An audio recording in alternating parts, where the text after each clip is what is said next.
It's time for On the Farm in Alabama, bringing farmers and agribusiness the latest news from Alabama Extension and the Auburn University College of Agriculture. Now here's your host, Alabama Extension Regional Agent, Eddie McGriff.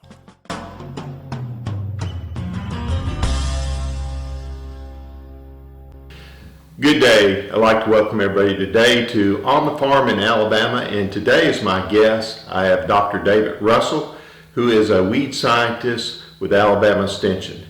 David, one thing we're thinking about now in corn and soybeans is burn down. Of course, we've got a lot of rain, and that's complicated things. When we think about corn, one of our biggest problems is ryegrass. We have not only the competition from ryegrass, but the compounds it emits really restricts corn growth or any other growth around it. So we really need to have dead ryegrass when we plant corn.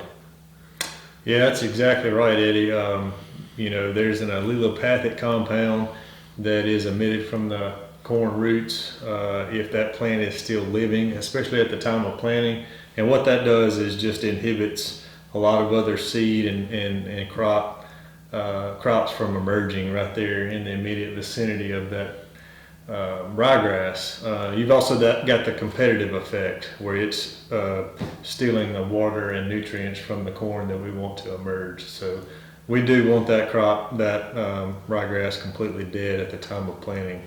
Well, we're getting a little late for our standby, and that is Roundup and some kind of clethodim, because we have a plant back restriction with clethodim. Yeah, that's right. 30 days is pretty much standard for either the 2-pound clethodim or the 3-pound section 3 of clethodim. So we want to plant ahead of time. It's really difficult to expect any of these herbicides to work effectively on really big ryegrass, which here we are, early April. Many of our ryegrass plants are pretty big right now, and so it's really difficult to control. But typical burn downs that may not include clethodim, in other words, if that's not an option at this point because we're too close to planting, we're just relying on at least 2 shots of gramoxone 10 to 14 days apart. If you're ahead of corn, I would suggest, or at least consider, using atrazine, PS2 inhibiting herbicide with that mix. And what that does is typically slows down that flash burn from the gramoxone. Ahead of soybeans, we've got the option for metribuzin. It would work pretty much the same way.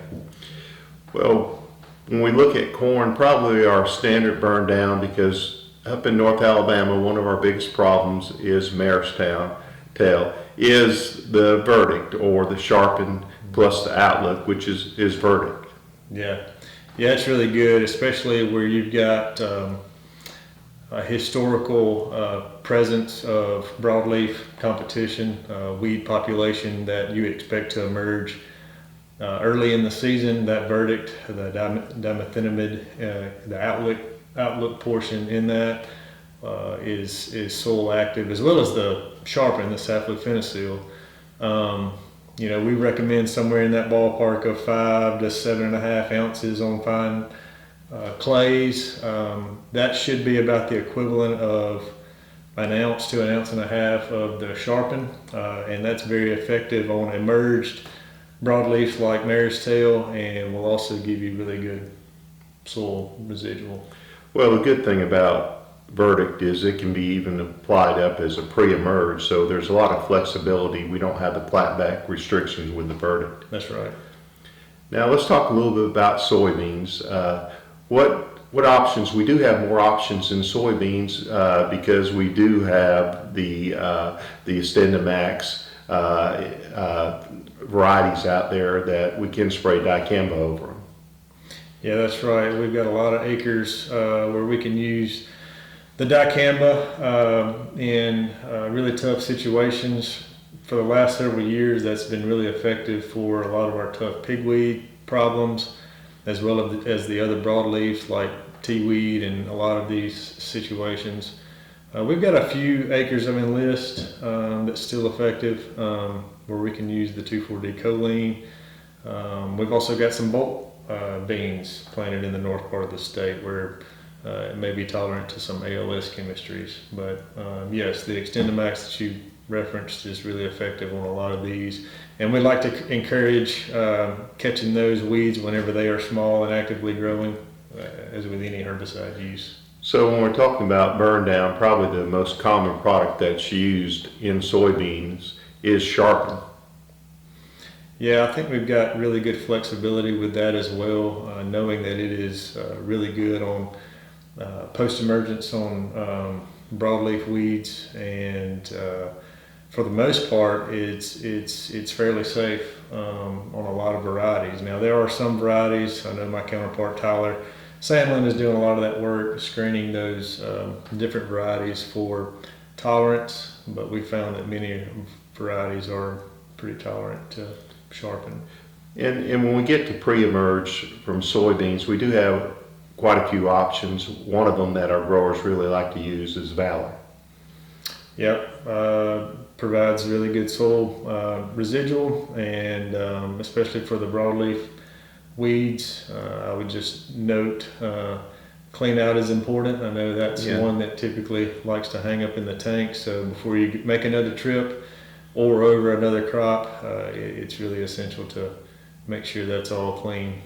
Well, one of the most effective herbicides that we've had that's, decades old is Metribuzin, but our growers just don't use it that much anymore. But it is a good pre-emerge material if your soybean varieties, again, are not sensitive to Metribuzin. Mm-hmm. Just like Valor, I mean, if you've got the tough broadleaf weed competition that you expect midsummer, we talk Palmer time and time again. Can't hammer that weed enough, but those are really effective on. And they do have some combination products like Boundary, which is Metribuzin, and Dual, that give you two modes of action against seedling weeds. No matter what herbicide we're using, no matter what crop we're in or weed spectrum that we're dealing with, we like to steer guys away from just the reliance on one mode of action. So having these pre-mixes and also tank mixes is really important, because resistance is a real issue. And we do have options later on post-emerge, such as Reflex, but then we have some combination products such as Reflex and Dual, which is prefix. So we do have a lot of options, but like you said, we want to make sure every time we go out there with a herbicide that we're putting some kind of herbicide that has residual activity. That's right, because you want to get as far into the growing season, or at least past canopy closure, to allow that plant to help you with the weed competition. All right, we want to thank Dr. Russell for being with us today on the farm, and for everybody for tuning in.